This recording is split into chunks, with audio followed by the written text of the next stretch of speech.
it recording? Oh my. Oh yeah, I have a couple things, I guess. Sure. Couple proper questions. Am I close enough? Is it? This is I don't know if perennial is the right word, but this is I think I heard one of the Rat Pack guys say it one time. A perennial favorite. Anyway, this is a pet favorite of mine. Okay. I was wondering whether humans or Oh. hominids or whatever were drummers or singers first. Oh boy. I would assume drummers. Yeah. It's a lot easier to imagine a chimpanzee banging on something. Yeah. I mean, they like when males are doing displays to intimidate other males or something, or drive off a predator, they'll bang on things deliberately to make noise. Right. Jane Goodall But- observed it with the guy. He had like 2 plastic cans. Nice.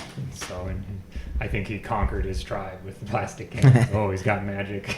Awesome. Yeah. They hadn't heard that one before. Yeah. The plastic ones. Yeah. It's not so different in the modern era. Mutually assured destruction.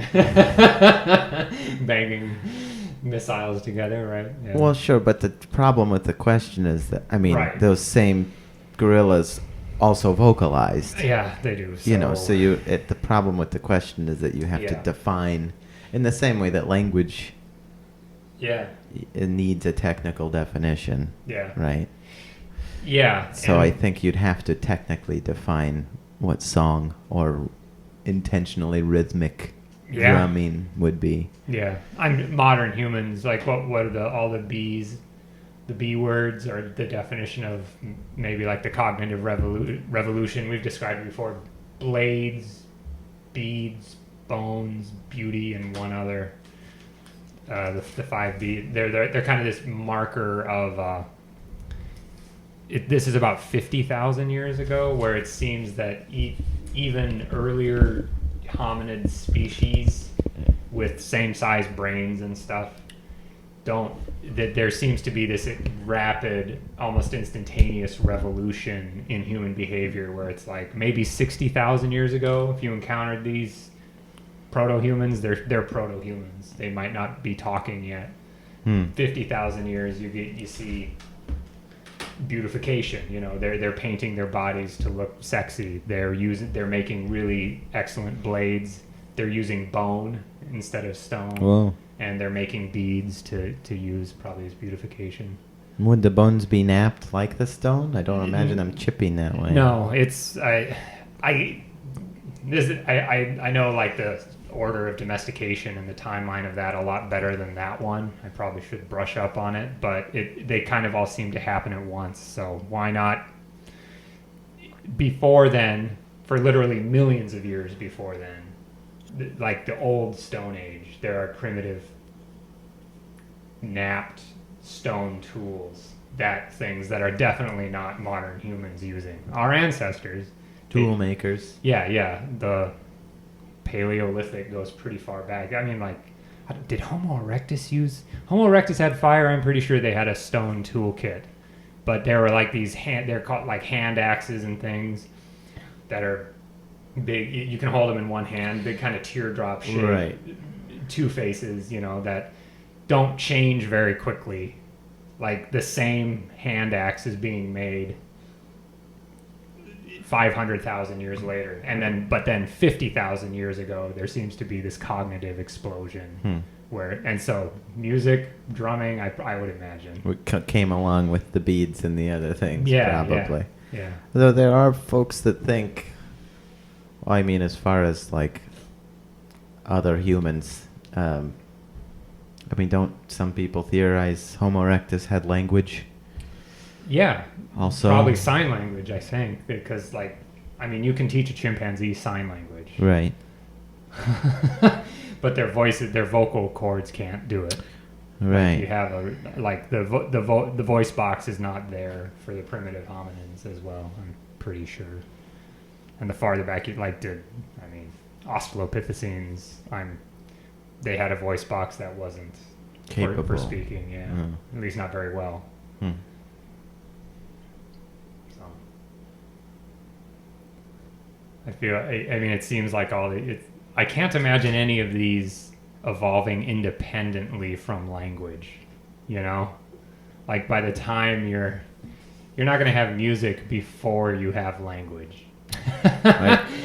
I don't know. Okay, birds sing, you know, but it's, of a sort. yeah. And it's a very complex song, but you wouldn't. They can't make sentences the way we make sentences. Like, Right. language is a hell of a evolutionary. Also, the brain is pretty weird. Like I've heard of cases of folks who lose the ability to speak, but they can Oh, still yeah. sing Oh, really? in language. They can use language in song, but Really? can't just speak. That's cool. I mean, that's anecdotal. I wouldn't know where to point you, but Well- there's something about different regions of our Sure. weird Oh brain. God, there was a guy who had anterograde amnesia, which means you can't form new memories. Mm-hmm. And so, but they could train him to a certain point to he had been a musician, Yeah. so he knew all the stuff from before, but they could teach him new songs on the piano, I think, do new music, and he like his muscle memory could do it, but he couldn't remember having been trained. Whoa. Because when you have anterograde amnesia, you basically spend the next entirety of your life in kind of this eternal present of like a minute 30 seconds where you're always waking up like, how the hell did I get here? What year is it? You know, like it's an incredible condition. And it teaches anytime you ever hear these smarmy like, oh, you should live in the moment, read about anterograde amnesia. You don't just want to live in the moment. Sounds pretty disorienting. It's incredibly disorienting. He had to be taken care of, Right. You know, even though he's because you don't remember how you got into a room. I mean, it's Your a- last it's a- memories from 20 years ago, but you don't have the memories of 20 years. It's a completely different flavor of consciousness at that point. Yeah. I mean, And so you think about when they talk about meditations and things and like mindfulness and what's happening is you have this long sock in your mind of your sensorium, always stuffing things into it, packing it in like leaves into a compost bag. Mm-hmm. But then you can somehow access from any point along that sock, completely different from your immediate sensorial, the sensations you are feeling right now. Right. You know, it's like that's personhood. I think that clutch mechanism, that's selfhood. Because an animal has a sensorium. We know they feel things, but they have no. they don't have access to the stack in the same way. I Makes me think of yes and no, but yeah, you know, like, oh boy, that'd be a tough one. We got right into consciousness, didn't we? oops. It is Because a tough one. think of all the things you can train an animal to do. So of course they have access to the memories, but with our mindfulness and like that, maybe that's what I'm getting at with consciousness. Mm-hmm. So. Yeah, when you play gin rummy, you've got a discard pile where you can only access the top. But if you play rummy, or the game I know to be rummy, you have the stack The that whole you can stack. access. Yeah. Anyway. Yeah. But those various forms of amnesia anterograde is an incredible. I mean, just reading about it, what it was like for the poor guy. But he taught scientists a lot about how memory works and consciousness. I think they even got down to like your amygdala is broken, and so you can't transfer short-term memory into long-term memory. Well, they can even find the little part that is the mechanism. I think it got to that because it infected his brain, and then he was like in a coma for a while, and then after that he woke up out of the coma, and eventually they figured And you out. continued waking up out Yeah, of the... like you look in the mirror and you're like, I thought I was 28. Right. Whew. That's... Ugh. So yeah, it would. Yeah, your short-term memory it's terrible. You really shouldn't do the analogy of computers, but so short-term memory is like a pattern of firings of your neurons, whereas long-term memory is a change in the structure of the neurons themselves. You know. And if you think, like, there's no such thing as the supernatural. It's all just this world. So it does have to be something physical. Right. Something physical has to be there. That's what memory is. So you're saying short term is more like signal and long term is more like the wiring? Yeah, yeah. And I didn't want to use the example. It's RAM versus ROM, you know. Read only. Although, even that is not. Yeah, I mean, it's not a perfect analogy. No, it's not, because it's not as you actually remake your memories apparently every time you recall them, you redact them, which is hilarious. Yeah, it's such a beautifully poetic paradox, isn't it? You know? Isn't it? Don't remember that thing because you'll change it, which is true. Right? Very true. True. I think one of the hosts on it was probably a Radio Lab or something. Sure. Or one of their guests made the joke that it's like a person with amnesia actually has technically the most faithful memory of them all, because they can't recall, they can't edit. Yep. They don't edit. Yeah. I mean, if they're in there still somewhere, and they just can't open the file cabinet. Yeah, yeah, but it's there. You know it's good. Yeah. But now I'm just regurgitating things I've heard. Sure. But I mean, like Dan, who got hit by the bus in Seattle, he says his memory of it, he's seen the video, and his memory does not match up what the video was. He told me that. Yeah. And other people with trauma, it really does happen. False memories are true. Right. They're a real thing, and the person doesn't. How do you double check? Right. I know it's similar case of, someone was hit by a car in middle school or high school and completely remember, there were eyewitnesses. Yeah. It's the classic case of could have sworn it was going this direction and was this color, and both of those things were inaccurate. Yeah. Yeah. Truly inaccurate. Yeah. Whew. It's all these anecdotes, whether they're sort of pop science or whatever, that I've heard all over the years, really went a long way for me to change my worldview. Sure. If a person can have something break and then have amnesia or not be able to form new memories, or you hear stories about the corpus callosum being severed. Yeah. You can ask someone what they think of, the divine. They will say one thing but write a different thing. Yeah. Yeah. It's really calls into question the notion of personhood. Right. Definitely makes you wonder where the soul lives, Right. Yeah. And that's I think that's what's important. You can't question personhood and then just replace it with a different definition of personhood. I think what's important is to just always be questioning it. That's what. There is no answer because there fundamentally is no personhood, but that's not the point either. It's not void. It's not something that cannot be talked about. Yeah, I don't know how I'm never sure how much use there is. Right. Well, it was the same point you said, are whales people? Yeah, they are, Yeah. But how about ants? Probably not. But I know it's sort of a petty, human desire of mine to a threshold would be nice. Not that it would change my behavior necessarily, even. Right. Right. But one wonders, I guess. Yeah. And I think we do it all the time, especially discussing history, like the British Empire. Well, I know what that is. No, you don't.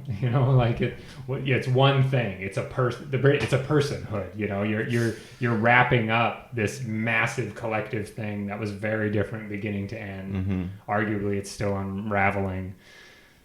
But when you say it, it's fixed in your mind as if it's a person, a single thing, the same way. Right. That's what we do anyway with our sensorium and our evolutionary history and all this. I'm not just me. There is no me because there is no edge. Right. Those are the things that I find sticky. Like someone will say, that's a good example. I could, not that I would be, out at a dive bar and hear someone talk about the British Empire, but I can imagine a scenario where someone refers to the British Empire and I could say, well, what's that? Right. And they would say, what do you mean, what's that? Yeah. you haven't heard of the British Empire. Right. But really, if I pressed them, they would be hard put to give me nice boundaries for what they mean. Yeah. Yeah.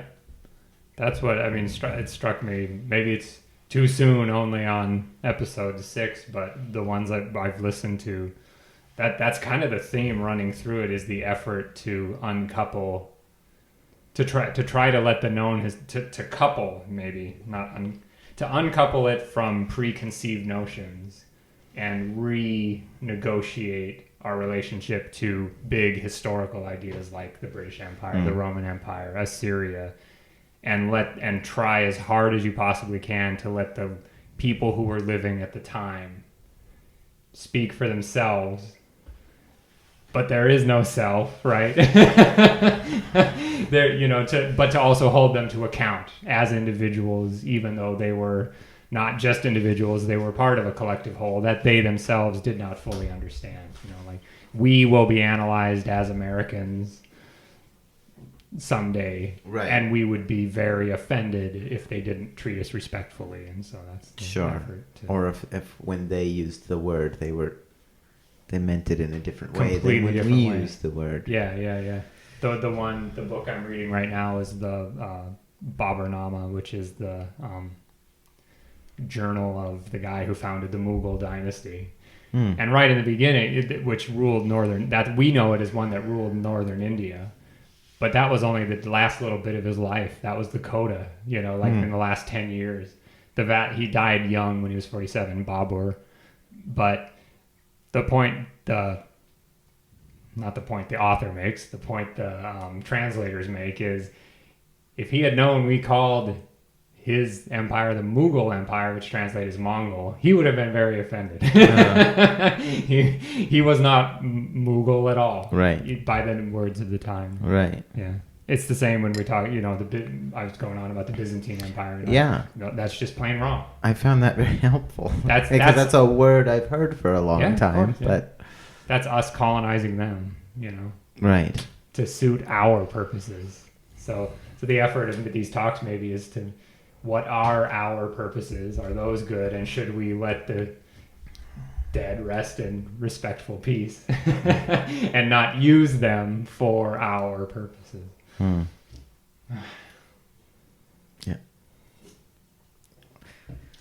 Trouble is, I still need to get the superficial stuff down. Of course, yeah. You have to know enough of the first one in order to even uncouple. Right. Yeah.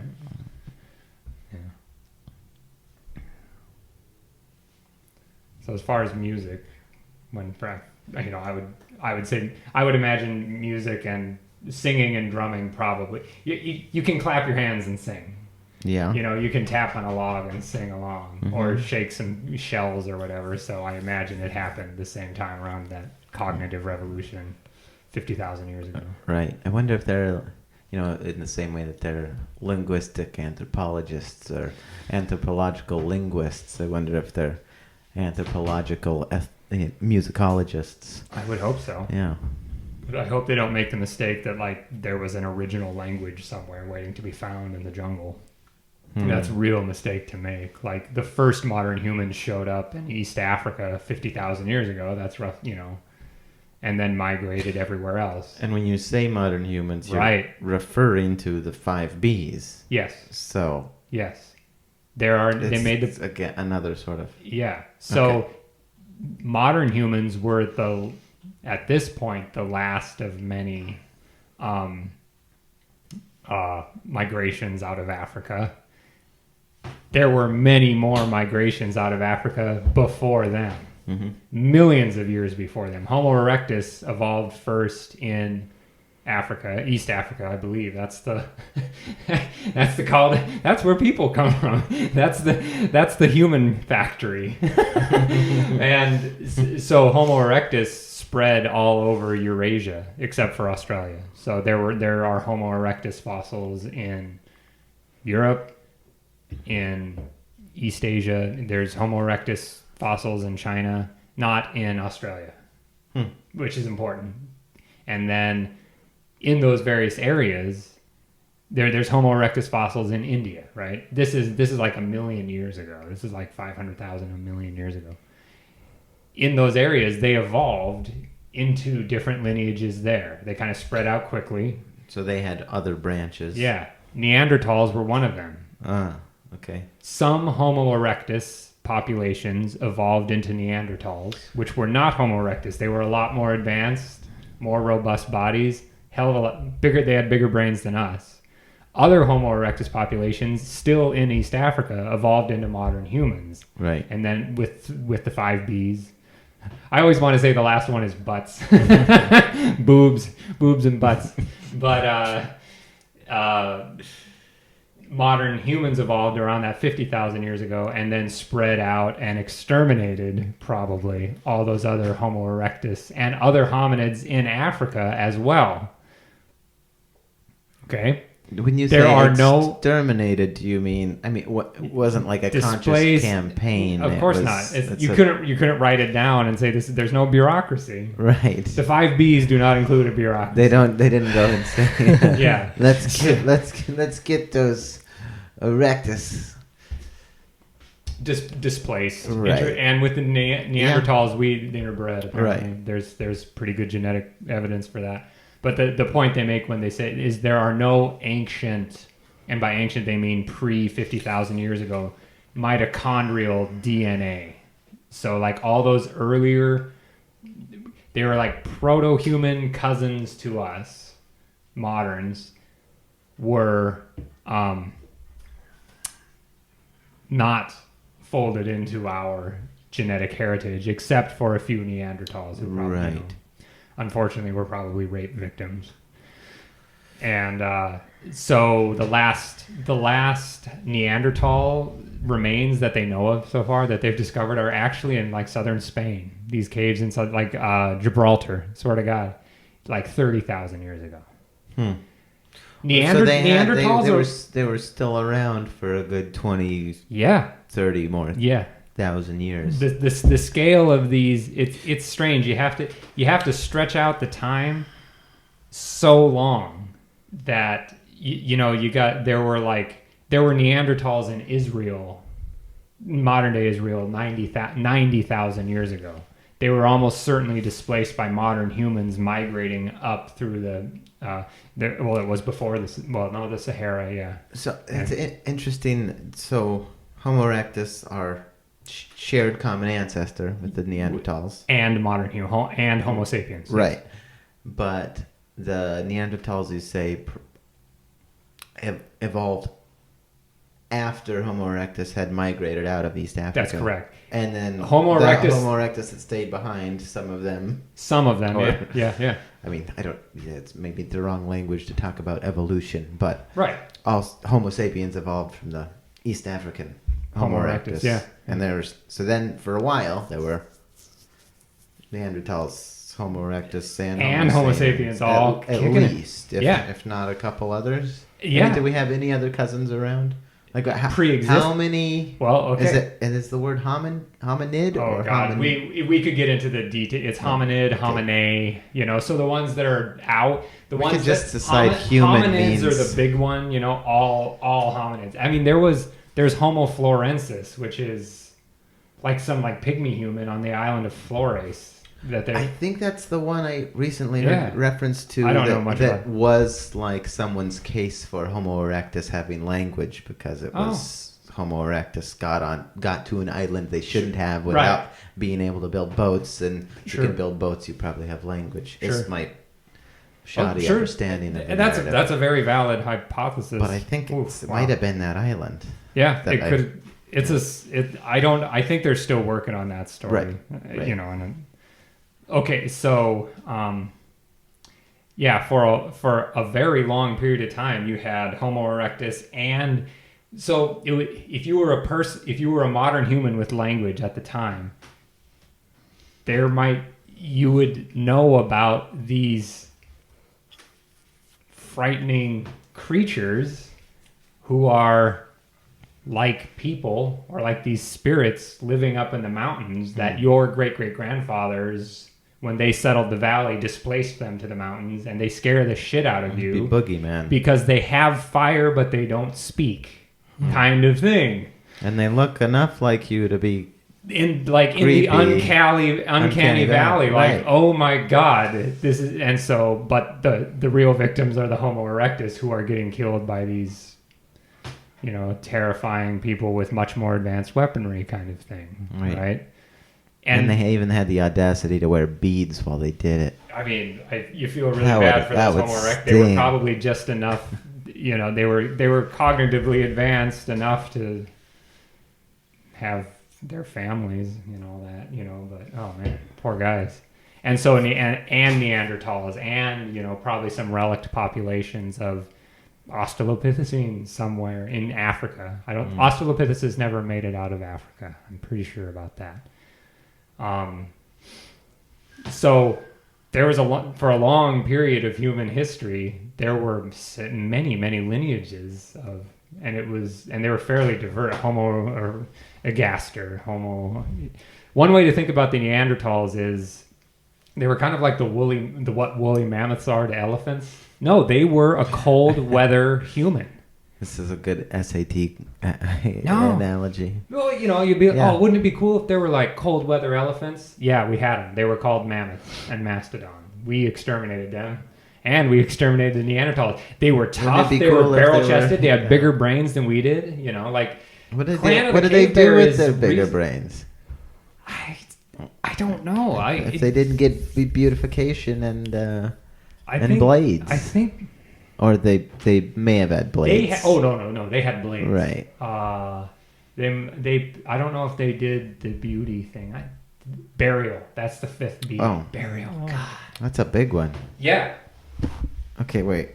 Well, if Blades, you think you have beads. 5, I'm not convinced. Blades, beads, beauty, bone, burial. Bone? Yeah, but using bone tools. None of the other lineages used animal bones. I don't for love that tools. list. Yeah. I feel like the beads and the beautification are slightly The butts redundant. and the boobs, dude. And the blades and the bone. I don't know. Not my favorite group of 5 ever. But There's better. yeah, burial The seems like Beatles. a pretty big one. The fifth beetle. There's 10 fifth Beatles. It's awesome. Right. Yeah. Um, So yeah. Okay. So But modern humans spread across the old world very quickly, and modern humans made it to Australia, where they found that because they had rafts. and we're boats. defining modern humans with these. Yeah. Oh yeah. Fully modern humans. The ancestors of These Aboriginals. things. Yeah. They're not the only ones to have language. They're not the only ones to have beads necessarily. Or did they just come at the same time? I mean, that- did that's- Neanderthals had burial practices or didn't? I don't think they did. Okay. Don't quote me on that. I don't know. I don't remember. Weirdly enough, I need to bifurcate the burials and the beads and the bones, and blades. Because why mention blades if they're not the only ones? They're just It's because they all seem to appear almost at the same time. right. It's just kind of boom. It's the Well, except- cognitive explosion. Oh, right. The better blades. Yeah, the good. Yeah, not old. This is not the hand axes. no. Like a noticeably different technology. Yeah, or the at least technology seems to difference in really take off. sophistication. Like the hand axes and like the Paleolithic stone tools go way back, and they seem to change the same way like bird's nest design behavior. The behavior a bird does to make a better nest does not change quickly. They do not sit there and think about a better way to do it. It's innate in their behavior. Do you mean like within a species or within a lineage of? It can be both, but within a species. Yeah, Okay. for the sake of argument, within a species. So, bowerbirds. Mm-hmm. More bees. Yeah, this is like the bee episode. Bees don't make better honeycombs. Like the bowerbirds don't. It evolves slowly over time, extremely slowly. At the scale of evolution, and that's what the stone tools are doing. And then right. 50,000. This behavior it has the same Yeah. tempo as evolution. Yes, that's the way to think about it. You're basically thinking you don't see chimpanzees making stone tools, but they do make like twig tools and stuff, right? So It's does like that. would old it be fair? No, that's probably a jump. chimpanzees are our cousin. You talked about cousin. No, but lineages. given enough time, would chimpanzees make it to 1,000,000 years, 2 stone million tools? years. Yeah. Okay. We did it. Oh, That right. is That's what happened we are. already. That's what happened That is already. literally what we are. It's hard. Yeah, I forgot. Yeah. That's a silly question. It is. It's a tautologically silly Because question. we saw it happen. You're talking to one. Yeah, right. I did. You're looking at one in the Interesting mirror. you should ask, because what a my coincidence. grandpa, yeah. It seems so. Like what?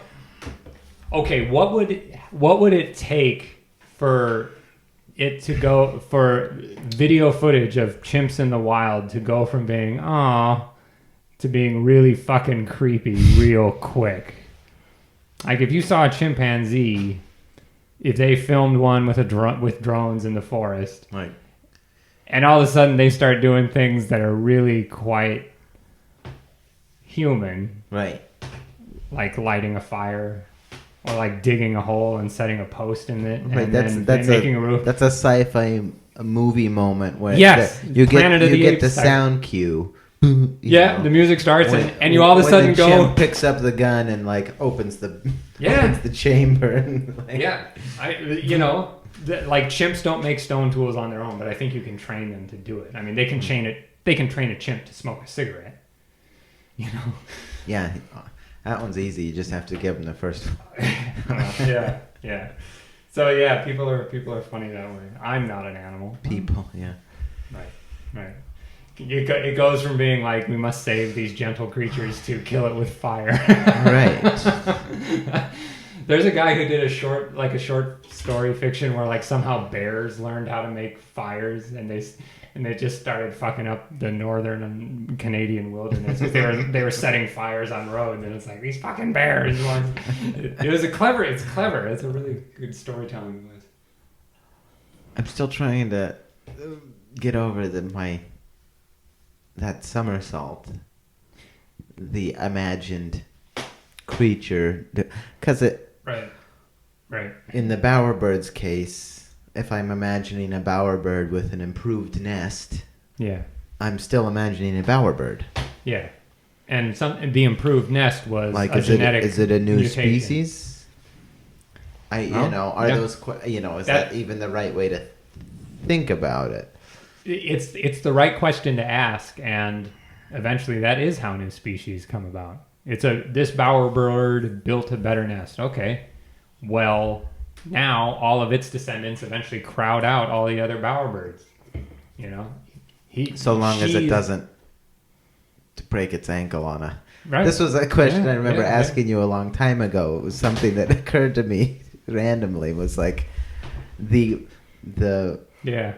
advantageous adaptation, but like that particular individual just like trips in a hole and dies. You know? Yeah, and now you have to wait another 1,000,000 years. Right. Yeah, for sure. So, and I mean, again, we were the other one we were talking about metallurgy and whatnot. If you don't have a theory of metallurgy, you have to wait for mistakes to happen, and then have a really good Q&A. I mean, quality assurance and like, what happened? Like following the steps that went through. This guy screwed up, but he accidentally made a much better knife, a much better iron, and you better find the apprentice who did it and made the mistake and tell us exactly how it happened. But a lot of societies don't even have. I lost my logs for that day. Yeah. I don't know what I did. Where'd you get that? Yeah. Or, which corner of the mine? I don't remember. Yeah. Beat him until he remembers. I don't want to make a better knife. I just want to go home. Yeah, I mean that's mutation. Like that's mutation for you. We don't know. Nature herself does not know the effects of all of her genes. It's information. Here's this new protein. Only natural selection can do it, and natural selection doesn't answer every question. It just answers some about fecundity, usually. So, Well, so this is sort of more technical and less philosophical, but I interrupted you when we were talking about bowerbirds. Yeah. So, okay, the bowerbird that improves the technology, Right. and I'm trying to now not think of genealogy and biology as separate from technology, Sure. Yeah. because that. Yeah. They all meet together at the bottom. So a bowerbird, Grandpa or Grandma George, Yeah. improves the technology and Yeah. gives their offspring a Yeah. selective advantage. Yeah. In this to Yeah. be specific, right? Right, and if we're talking about bowerbirds and the Or a technology, sexual- it's sexual. sexual selection, right. Grandpa had the sexiest nest in the world. Right. He wasn't necessarily clever or He was sexier. Clever, right. Right? Yeah, I still get confused about the It- drawing a For the sake of distinction. bowerbirds, it's just sexy. Right.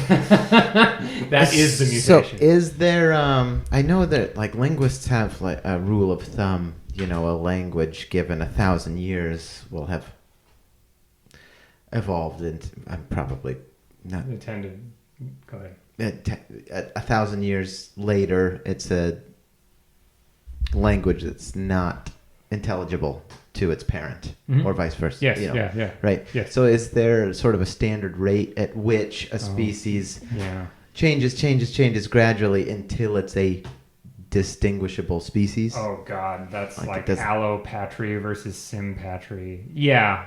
Does it have a normal or a Background rate of change. right?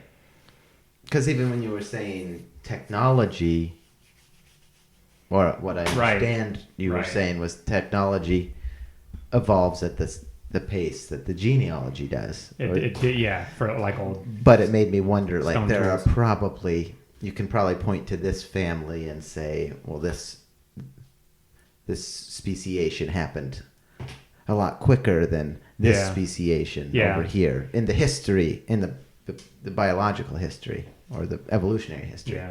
One thing to keep in mind is that there's no independent log book that you can go back to, unlike written language. Like we have inscriptions in Old Persian, and Old Persian that is pretty different from modern spoken Persian. But one is, modern is directly descended from it. But we have an independent record. Genes don't have that. Genetics don't have that. So you aren't competing against the old gene pool from 1,000 years ago. So there is kind of a steady background mutation rate where, but you have no, it's impossible outside of time travel to cross-reference that rate. And this is like, are the genes, so to go with bacteria, are the genetics of modern day E. coli a lot different from modern day?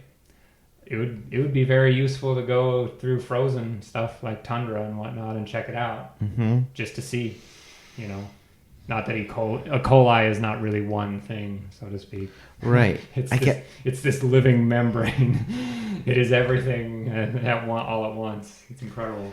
I guess I'm just wondering, like when a Right. chimp stops being a chimp Right. and starts being something else, Yeah. or when obviously the taxonomy is a human Right. construction, but Yes. we have good definitions for Yeah. It gets this is a species and Yes. this is a different species. Yeah. It gets blurry at the edges, basically. So that it gets blurry at the edges because you are talking about something changing over time. So it's Right. when does one species become two? Right. That's Depending on when you need it to, because at one point it was one. It truly. So if modern humans can all interbreed, if 400,000 years from now we are 40 different species, none of which can interbreed, well, they're all here with us right now in the genes. A good example is there's a species of salamander colonizing down south through the coastal range of California and the Sierra Madre, I think. the Yosemite Park type, and it's split. They can't live in the dry Central Valley of California, right? Mm-hmm. Okay, so the salamanders are moving. When I say colonizing, I mean they're doing it at like 4 feet a year. Every year, a few females are going down south a bit more and laying some eggs, and then some of their babies are moving down, right? Like a slime mold or something. Yeah, it's this beautiful natural experiment. And so at the top, they're all one species. It's one species. Mm-hmm. And then, but by the time you're getting to the bottom, they can't interbreed anymore. Right. They're like a plethodontid, a lungless salamander. Who are When they just cool. when they meet again after They're now the- 2 species. after the Right, but you follow up along the 2 isolated mountain range. See, that's why it's such a beautiful natural experiment. wow, Yeah, neat.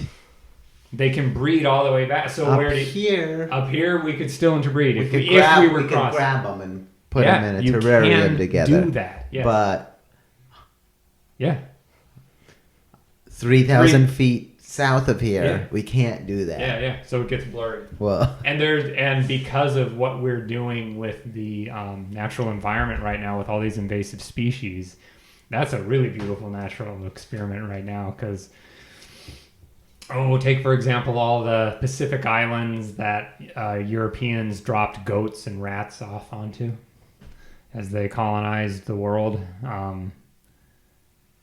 They could probably all interbreed still, but the give it rats from those.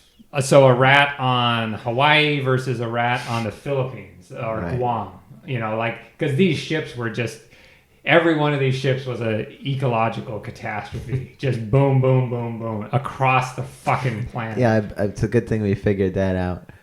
Whew. But you know what? I mean, nothing lasts forever, including Europeans, including the English language. So you can't get yourself too wrought up over it. But like,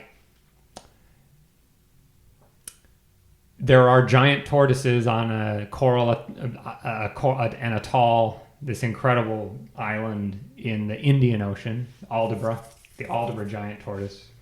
There's giant tortoises on the Galapagos. Mm-hmm. They are not related at all. Both of them are descended from completely different lineages of turtle.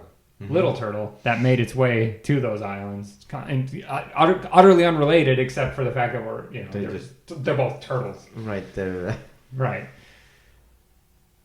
It's gonna be like that. There's gonna like, wow, these goats on the Indian Ocean are totally different now from these other ones, but at one time they were the same, an extremely long time ago. Just give it a few million years on this planet Earth. But right now we're getting to see this ongoing inadvertent natural experiment where it's like rats made it to this one island where there had literally never been rodents before, and they're going to start speciating on you. And you can watch, arguably you could watch it in real time. All we have to do is keep the records going. I hope they get big. That happens on islands, right? There have been giant rats. ROUS. Yes. Dude. Well, there are still. I would Yeah. consider that. I guess it's only unusual because it's the only one, but the capybara is pretty Right. unusually Well, large. it's not technically a rat. Oh, but that's yeah. well, no, but Right. but it's rodent. It It's is rodent. Oh yeah, for sure. It is a rodent, Yeah. right? There was a South American rodent as big as a cow. Wow. Yeah. Oh yeah. Did it look rodent-like? Oh yeah. Like what we would think of as Big old rodent-like? teeth. Terrifying. Wow. It could bite you. What in did the it ass. eat? Plants. Yeah. Oh, that's not terrifying at all. Yeah. Did you ever get to pat a capybara? Excellent. Poke. Excellent. They deserve a good poking. No, Ooh. DJ Josh is Very nice. passing pictures of a large rodent around. Yes. Yeah. I don't think they exist.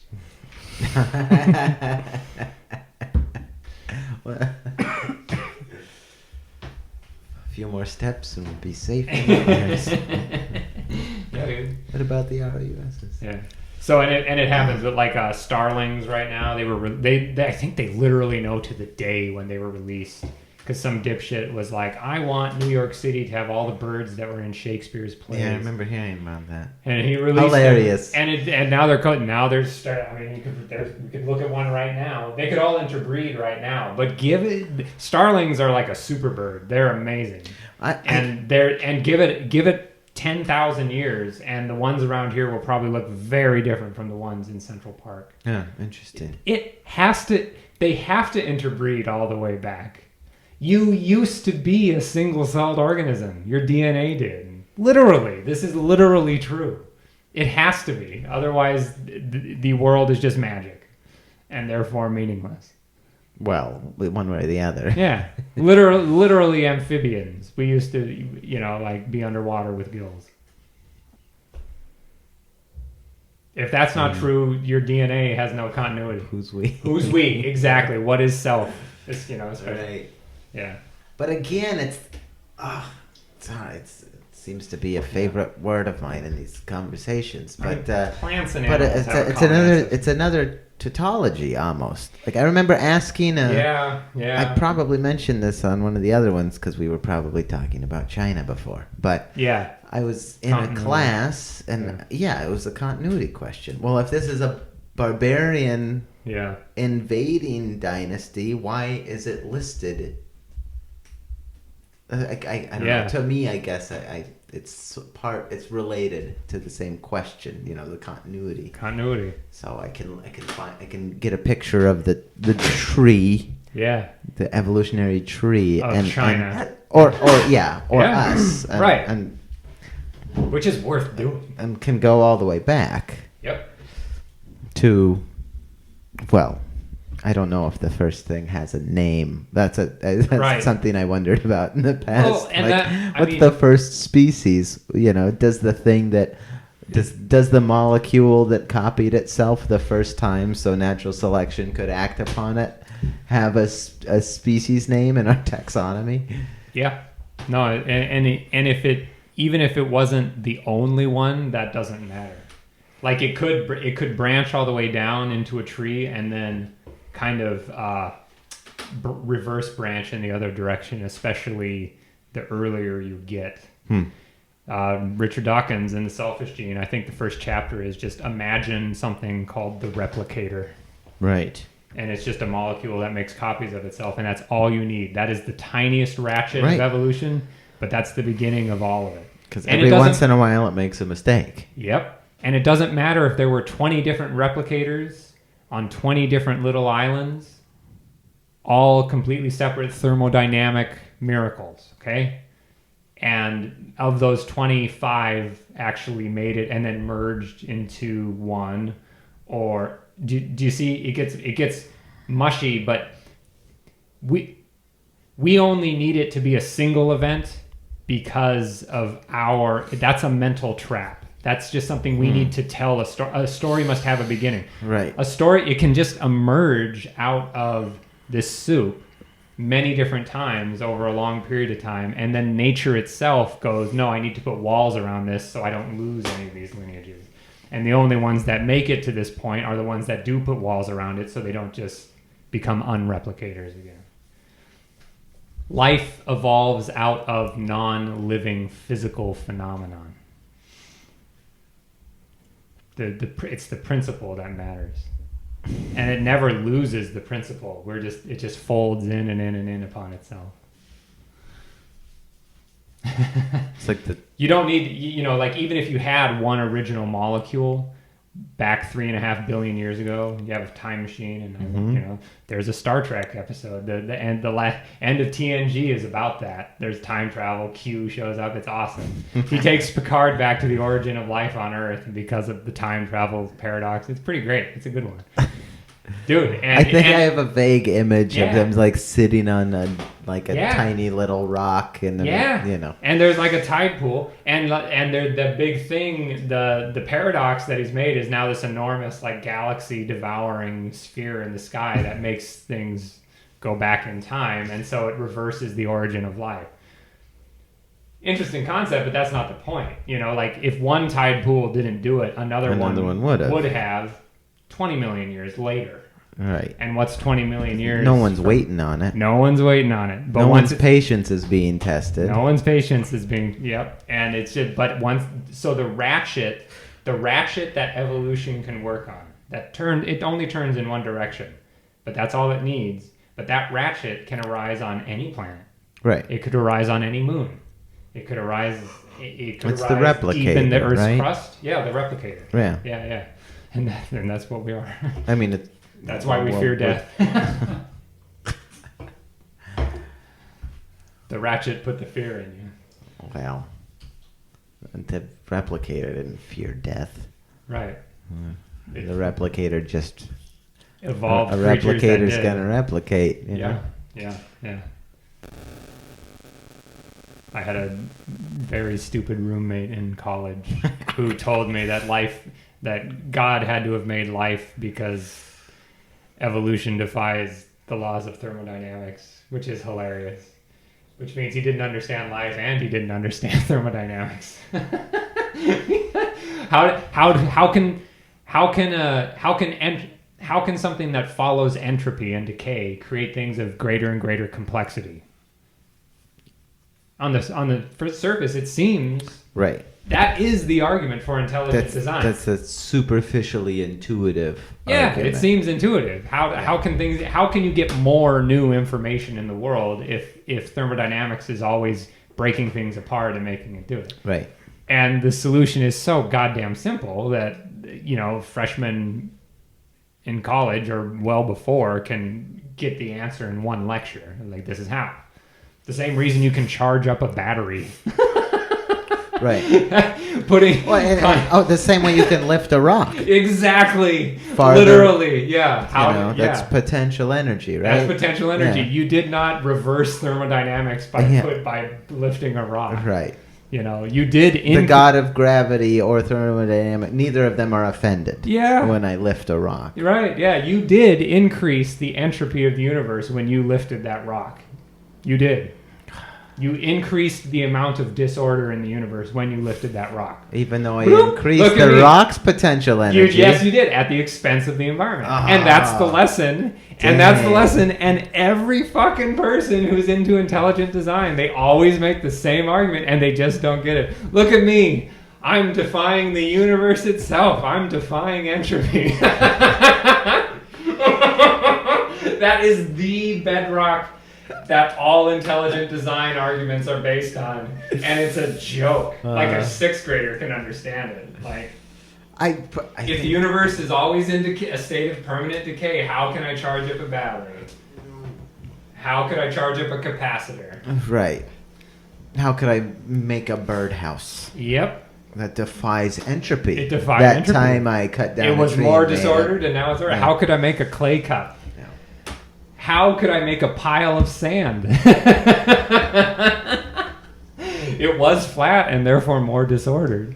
I piled it up and I defied entropy. I have to be slightly sympathetic, though, just because the problem is that it's one of those words that is technical but used conversational. Yeah, but lo and behold, they had their Conversationally. minds made up beforehand, Right. and then they found the entropy argument, Right. and it's just whoops. It's a near synonym with chaos or disorder or randomness, or it's which are some of them mathematical words that are also used conversationally. So I think, well, it's not like they're making a good faith argument anyway. Yep, they weren't. It doesn't matter. I hope they never stop. I hope there's flat earthers 10,000 years from now. Even if they're like living in orbit. It's pretty funny. It's they, fun. They would look down and be like, yeah, it's flat. Look, it's a flat disc. Look at it. It looks like Look a at coin. Yeah, it's a coin, like the moon. The moon is also flat. I had this cool... What do the flat earthers say about the moon? I don't even know. They have to... Oh, they must have a thing. Oh, man. I haven't even thought about that. We got to get on some discussion boards. Oh, man. Do they say only the Earth is flat? We should find all one. the other celestial bodies around. We're flat Earthers, not flat Marsers, not flat Martians.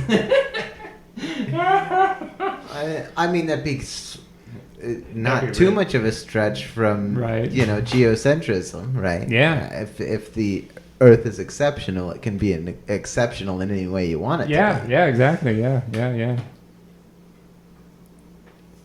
Oh man, I really don't know what they say about the moon. I'm gonna look that up It's tonight, just- boys. Yeah. I'm gonna guffaw in my room alone. Yes. I know it. Oh boy. I know you will. One of my coworkers, they were making fun of flat earthers, and just completely randomly, I had to drop something off like, "Oh, there's this problem poor Eric has to deal with," but he had a post-it note that was, "If the flat Earth wore pants, would it wear it like this or like this?" And because the dog wearing pants, you know, is the meme. Good meme. Nice. Yeah. And so I One wrote of Dawkins' favorites. and if I wrote him a note that was like, all around the globe there are people who believe in the flat earth. All around the world. Oh, I had a coworker who was joking about how like the implication was he wouldn't mind if they were all lined up against a wall or something, Wow, and I was okay. like, well, I mean that was him joking, but I Sure, couldn't sure. help but think, well, you know, if it weren't flat earthers, we wouldn't be here. You know, if we were executing flat Earth as a policy, Yeah. you know, we wouldn't have made it. No. 'Cause Used to be. used to be. Well, what they should do is just push them off the edge. Yeah, That should there be you it. go. Like I demand that should be that should be written into the Constitution. Like any flat earther has the right to be. And then you send them on a death march. There it is. Go for it. Sounds like a bad riddle or something. Right? I shall be eaten by lions. You ever remember that one? You ever hear that one? No. That was one version of it. Oh, it's just the setup is like someone's captured by some cannibals or something. Oh. Yeah. Yeah. You know. Anyway, if you make a true statement, we'll execute you this way. If you make a false statement, we'll execute you this way. But the clever adventurer figures out. Yeah, the yeah, parrot, yeah, you know. totally. Behind door number 1 is a lion It's who always Monty tells the Hall. truth. Yeah, exactly.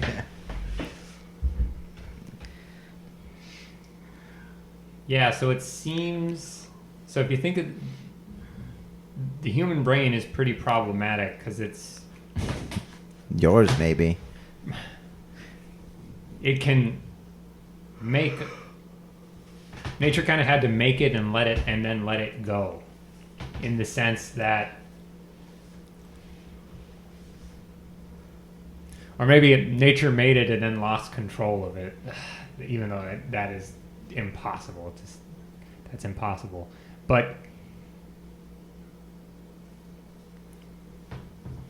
some very tiny switch in our genetic code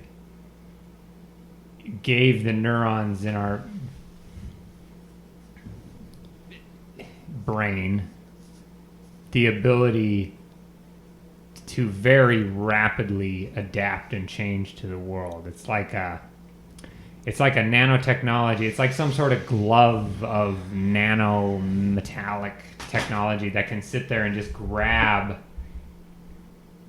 anything and change its shape to become the perfect tool to fit that job. It's like Glitch in Reboot. Yeah, Guardian Bob. He's got a nice little piece of That little wearable slug tech. thing, dude, right? Huh? What is that? Glitch. Bob wears it on his wrist. Okay. They can- I know Reboot. I'm trying to think of Glitch. Shit. But He turns it into a guitar one time. Has like a guitar battle with hexadecimal. no, not hexadecimal. Megabyte. Yeah, thank you. On Enzo's birthday. It's so good. It's Anyway. kind of, I mean, there's a Daniel Dennett trying to get, like how it's neuroplasticity. Mm-hmm. Like most of the time the genes tell a cell in your body to do one thing, and then it goes and it has to do that one thing. And if it doesn't, it's a mistake. Mm-hmm. It seems that maybe with our neuroplasticity, the genes say, go and do your thing, which could be many different things, some maybe even unknown. That's what I mean by plasticity, like You can take any human infant and it can learn any language if it's raised up around it. Right. Our language is not encoded in our genetics. What we have encoded in our genetics is a machine that can learn any language. Those are two different things. That's what I mean by letting it go, even though that's false. So, it can't actually let it go. So that's an example of. Now, are you characterizing a machine that can learn any language but also do other things? Yeah, of course. Or Oh, is there a boy. machine that can learn any language and also a machine that can learn this and a machine that can learn that? Yeah, I think it. Okay, so for the basic functions of the brain, I think it's more like it's kind of two-tiered. There's a machine that can. The genes tell some parts of our brains to do one thing and one thing only: keep the heart beating, breathe, stuff like that. Make this hormone, and then kind of squished on the outside of it, almost literally in terms of like the physiology, the neocortex.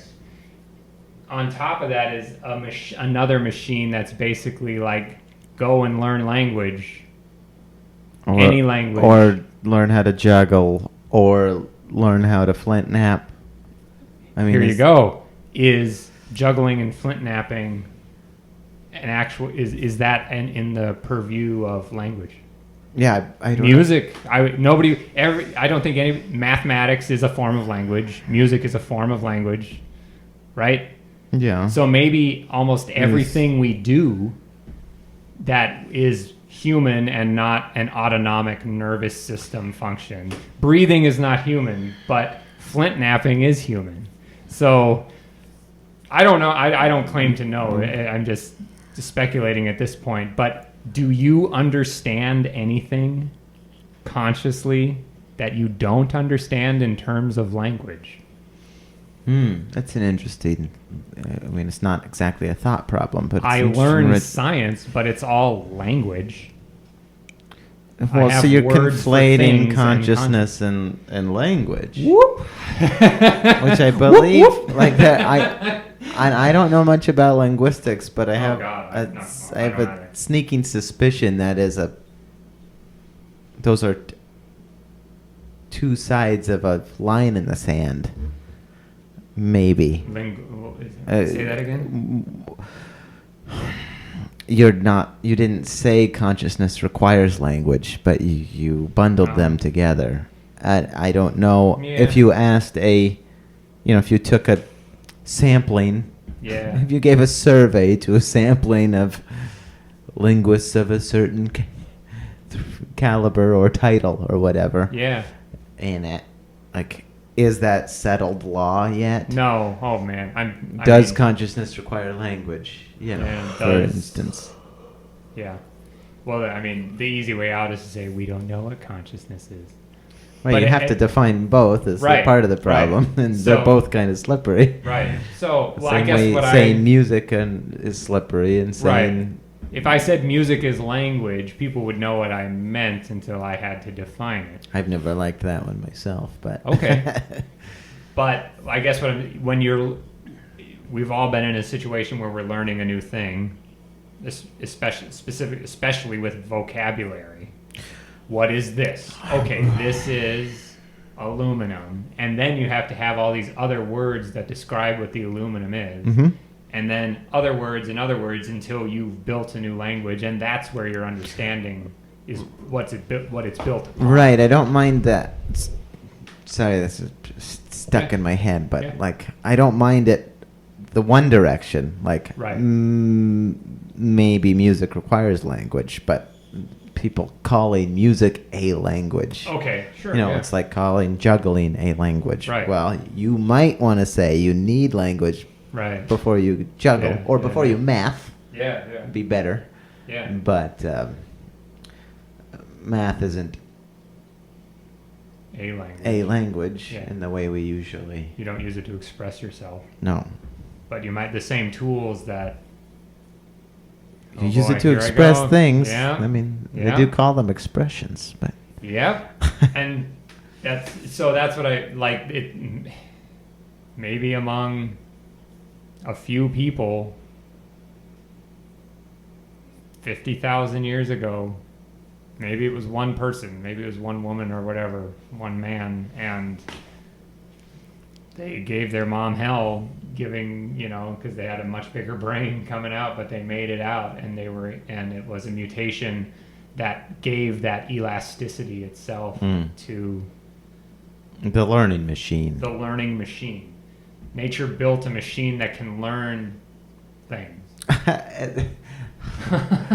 That's such again, it's like a trope, Yeah. right? Like, oh, this artificial intelligence can now learn. Yeah. As if calling it now it just seems silly, because trying to pretend it was intelligent without being able to learn What seems is that? like, well, no, that was just a machine That's made just out of exactly. information. Yep. Yeah. It wasn't anything but Yeah. an internal combustion engine or anything until it can. The genetic code itself is a machine that can learn, but the only teacher for it is natural selection itself. All natural selection can do is eliminate mutations. That's all it can do. It can only cut. It's the lathe of heaven. It can only trim down. But that process made something that can learn, that can glean information from the environment, not based on natural selection. Independent of that knife or that lathe. Natural selection can still apply to our genes, but when we learn, we don't learn through natural selection.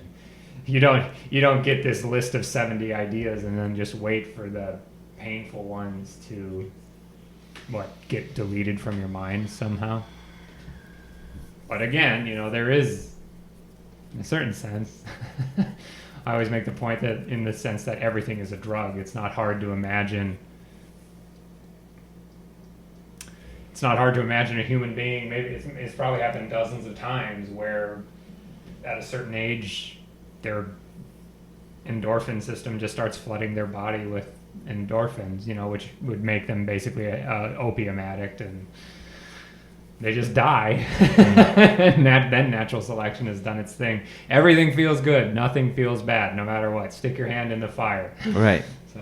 That's the Eufio machine. Yeah. Vonnegut's short story. Yeah. I think that's what it was called. But it's a hard problem to think about specifically. It fits very nicely into the general story of natural selection, but the specifics of how whatever happens in our genetic code, specifically our genome, to make these big old brains, it might just be a matter of a critical mass. It really might, or it might be some sort of organization, or it might be because Neanderthals didn't seem to have the 5 Bs, not all of them, but their brains were bigger than ours, so it's not just packing more into it. I don't know. But like sperm whale brains are friggin' huge. They're like 15 pounds. They're like 3 feet long or whatever. So I think we should look a lot more closely into whale song if we can. Mm-hmm. Because they might be doing things cognitively that we don't know about. Or they might not, and therefore it might not be a matter of size. They should look into neuroplasticity of whale brains. I don't know how you do that. Well, you just have to get them in an MRI machine. Oh, no. EKG. I mean, yeah, right? that brain mapping technology that we have now. How do whales pass on their songs to their children? That's what's important. A human baby just picks up language, they don't know what they're saying. Little kids are just blah, blah, blah, blah, blah, blah, blah, but it's there, like they can talk, but they can't think. Right. That's almost encouraging. You can't tell a child to sit there and think about something. They just are like, they're out of control. Their brain is bigger than their mind up to a certain point. Right. Or more. It's incredible. More a human real. Yeah, it's basically piloting them. That's why they're so precious and fragile, part of it. But like a tadpole has more self-reliance than a human baby up into a point, but then there's that when they acquire language they can't shut up, but they can't they literally can't control what's coming out of their mouth. It seems so self-evident, but do baby whales babble? Huh. It's a I don't nice know. Buddhist koan. Right? I just thought of it. Yeah. I bet they do. Baby elephants suck their trunks. Mm-hmm. Like sucking a thumb. Do baby elephants babble? Because elephants have a pretty complex. It's nothing like ours, not even close, but it's still quite complex. Mm-hmm. And they rumble through their feet and stuff. Can they pick up the rumbling? I don't know. Or do the baby elephants randomly rumble Yeah, instead exactly. of expressively rumble? Yeah. Because like, here's one. Babies born to deaf parents babble with their hands. They babble in sign language. You know. So. Rad. Dude. And I would, like that substrate, like we talk about the lizard brain and the monkey brain. That's not a bad analogy. Because when we say, I have no idea what.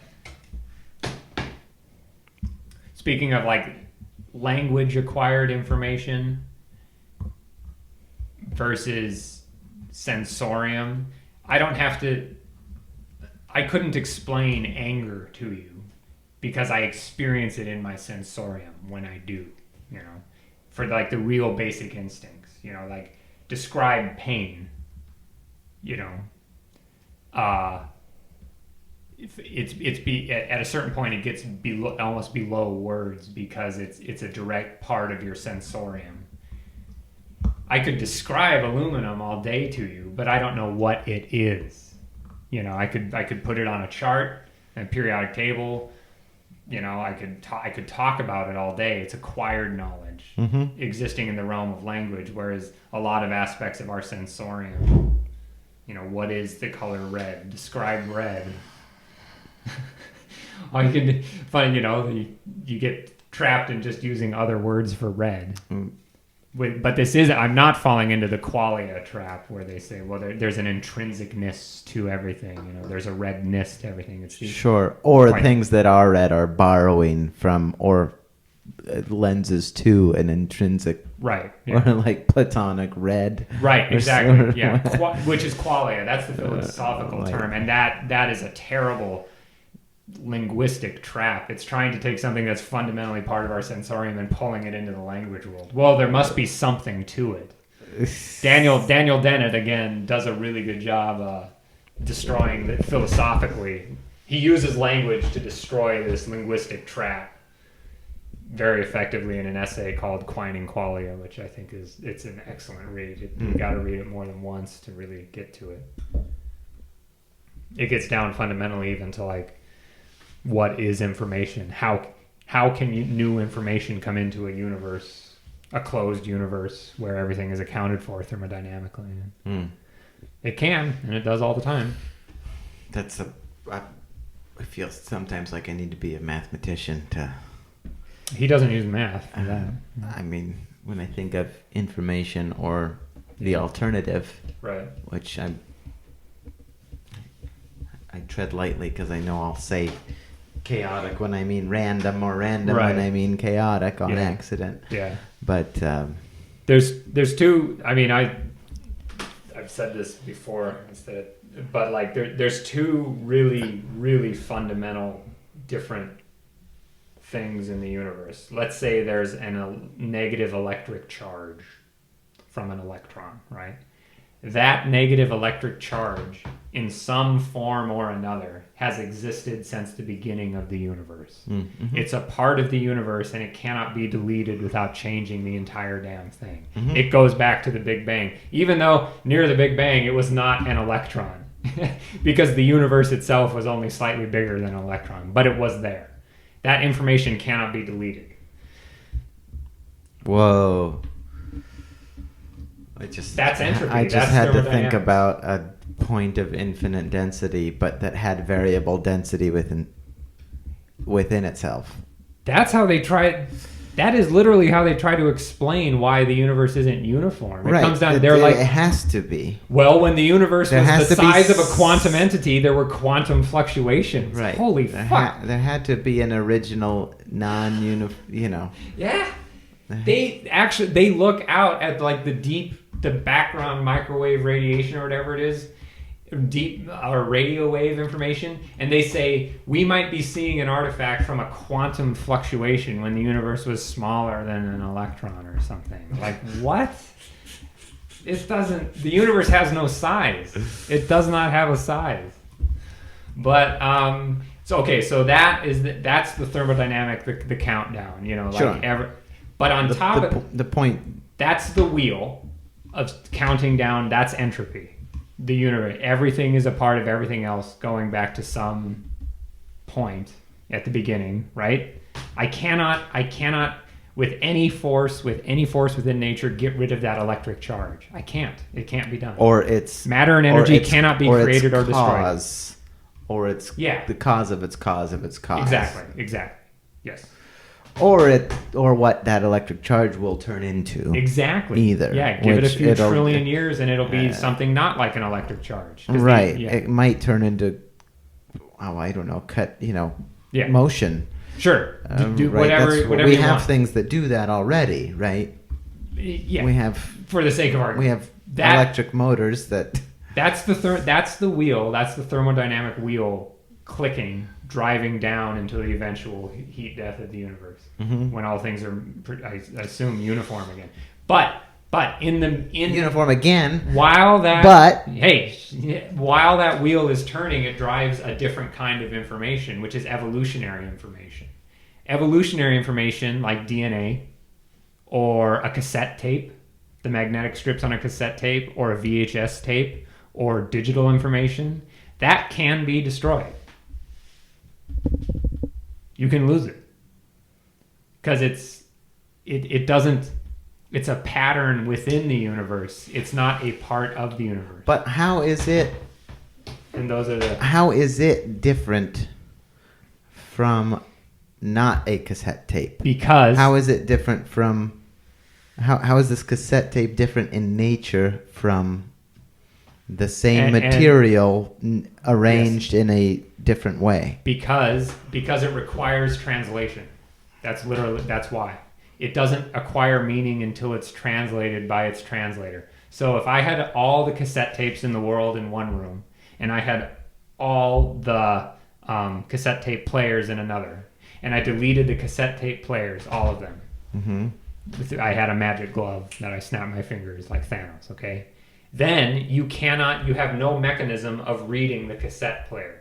And I don't mean just the cassette tape, I mean people too, right? I mean everything, right? So by delete them, I mean destroy them. Just crunch them up, right? Because the electric charge, the positive and negative, and the gravity emitted by those things cannot be destroyed. But I can destroy the order that they are arranged in. And now the information in the cassette tape is lost forever. It cannot be read by any other thing except by its translation. It's just the notion of order still bothers me. Like, It because when I think of information, I think, well, if I wanted to, I could maybe not derive meaning, but I could derive values out of the distances between the cups on the table. okay. They aren't ordered, Right. but Oh, A right. and B are a Yeah. foot apart, B Yeah, and C are 3 feet apart. Right. So isn't there as much information as that unordered set as there is in an ordered set? You know, there's as much information Well, you're only able to in the material that could make up those theoretical cassette tapes arranged in a completely different manner. theoretically, yes, but it's meaningless information. Well, The yeah, I meaning guess comes from evolution. That's the ratchet. See, what turns evolution's ratchet? Entropy does. It has to follow the laws of entropy. And the laws of entropy are the universe itself, right? It cannot be created or destroyed. Okay? Like the interaction is always there and there's no gaps in it. The universe is one thing. But on top of the universe, you have as the universe turns and entropy is never violated, you have this little ratchet, this evolutionary ratchet that can take a tiny replicating piece of DNA and eventually build whole organisms and superorganisms out of it, even going up to a human brain. So you're calling information the product of the evolutionary machine. Right. We call it, yes, and that's the problem because we don't have two different words for it.